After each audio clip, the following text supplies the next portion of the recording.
Baddies. Whether they be sweet or for the streets, we can't live with them, can't live without them. The right baddie will have you collecting crystals, checking your horoscope, and listening to Charlie XCX with her. A woman in the real world comes and goes, but in the words of a wise man, anime baddies are forever. And that wise man was me, of course. And that's exactly what we're here to discuss today. We're breaking down 4 of the most iconic baddies in anime history. And make sure you stick around because the last baddie on this list is what you might call a certified hood classic. And also, just so you know, spoilers ahead. Anime newbies, it's time to catch up. And before we begin, let's break down the ground rules of what exactly an anime baddie is. An anime baddie cannot be a damsel in distress, must have hands, must resemble an archetype of a girl in the real world. Let's make sure we keep it respectful because we love women around here. And for crying out loud, no bops.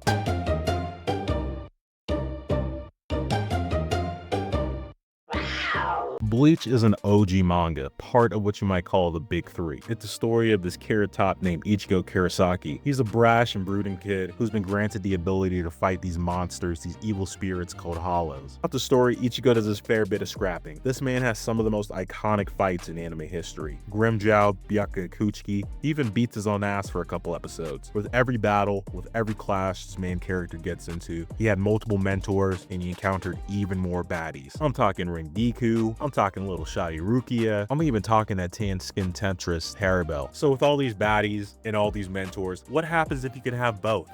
Now, Yoruichi Shihoin is the kind of character that turns young boys into grown-ass men. The kind of woman that puts some hair on your chest. On some real, I may be young, but I'm ready type vibes. But what makes Yoruichi our certified cougar baddie on this list? Well, let's get into it. A cougar is that older woman who comes into your life looking to hop into the fountain of youth, if you catch my drift. The kind of woman that balances your checkbook, upgrades your wardrobe. That's exactly what Yoruichi is, this Ichigo in Bleach. Now, it's not romantic. There's enough fanfic content out there for that. In the beginning of Bleach, before Yoruichi can look like this, she looks like this. She gets introduced to us as this wise black cat guiding Ichigo along the way, giving him that Shinigami sauce when the times were dire. Most of the anime viewers when this was originally airing thought Yoruichi was one of the bros because the voice sounded a bit very well. Are we all here now? Explain to me.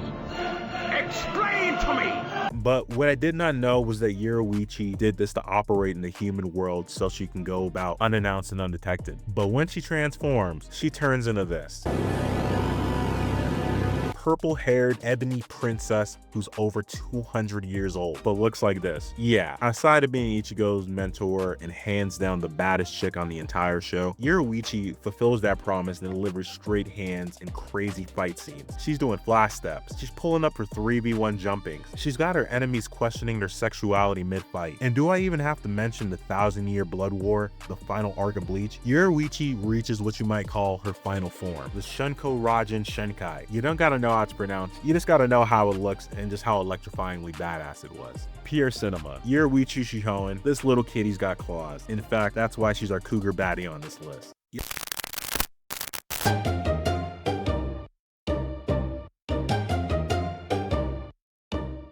You ever had a shawty text you at 3 a.m. like, where the f you at? Like, shawty, what the f? I'm in bed. You send her a long worded apology and she responds back, hey, and has you scrambling, wants you to check in your location every hour on the hour. Well, that's exactly the kind of energy that Makima from Chainsaw Man is on. And that's exactly why she is our control freak baddie on this list. Now, I will never perpetrate the stereotype that redheads have no soul, but Makima keeps that myth alive. A control freak takes many forms, but the way to trap you is usually pretty simple. Step 1. Be hot. 指を噛まれたことはある?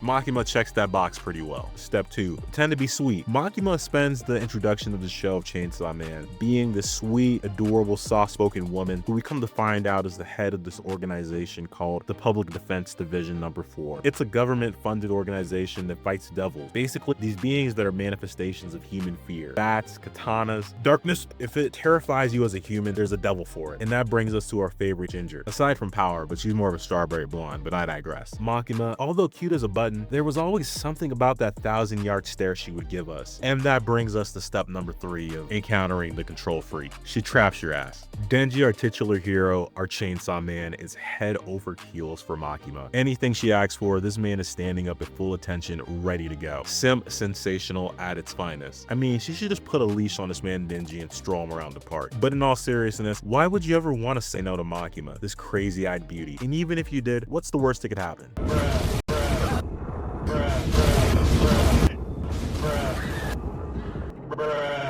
by the end of season 1 of Chainsaw Man, it becomes very clear the very reason that no one can ever say no to Makima. It's because she's the control devil. Makima uses mind control, surveillance, brute force, and a plan that amplifies the very powers of the devils, the same creatures she was sworn to protect against. Have you ever argued with your shoddy and then went to bed mad next to her and wondered if she was gonna pop your head off like an action figure while you were sleeping? That's exactly the kind of energy that Makima is on. She's silent but deadly. Don't let that bubblegum personality fool you. She's the control freak baddie on this list.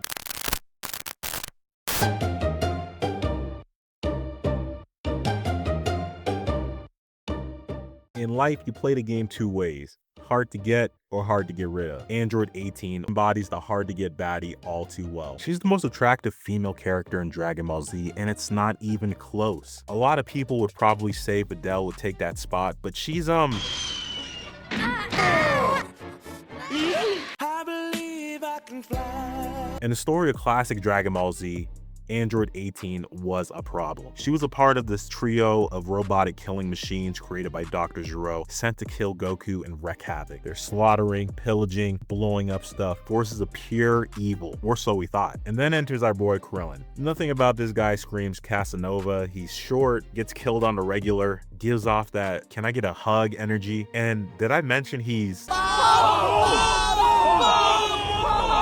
in a skirmish with Vegeta, Android 18 snaps his arm like a pretzel with a smile, then proceeds to give Krillin a kiss on the cheek and fly off. Krillin is not locked in, probably somewhere between blue balls and pissing himself. And from there, later on in the series, Krillin remarkably gets the control of this remote control that can basically blow up Android 18. Why is this important? Because Cell, an even badder baddie, Pause, is absorbing the androids to obtain stronger and stronger forms. So does Krillin use the controller to blow her up and save the world from the greatest threat they've ever seen? Hell nah. He stomps on the controller, risking it all for the cheeks. I mean, I do the same, bro. Long story short, the world gets saved, Cell gets blasted to Kingdom Come, and in the end, Krillin marries Android 18. So this segment is supposed to be about Android 18, but can we please give this man Krillin a round of applause? Nice guys don't finish last, they finish fast. The road to bagging Android 18 was paved with blood, sweat, and whatever the hell this was. But in the end, it was all worth it to bag the baddest baddie in Dragon Ball Z history. And when you secure that hard to get baddie, there's oftentimes she'll turn into a ride or die, which Android 18 truly is. If you stuck around to this point in the video, congrats and give yourself a round of applause. Hope you liked the video so far and subscribe to the channel for more anime content from your boy Spam Folder. And so the last baddie on this list is a blast from the past. She is not for the uninitiated.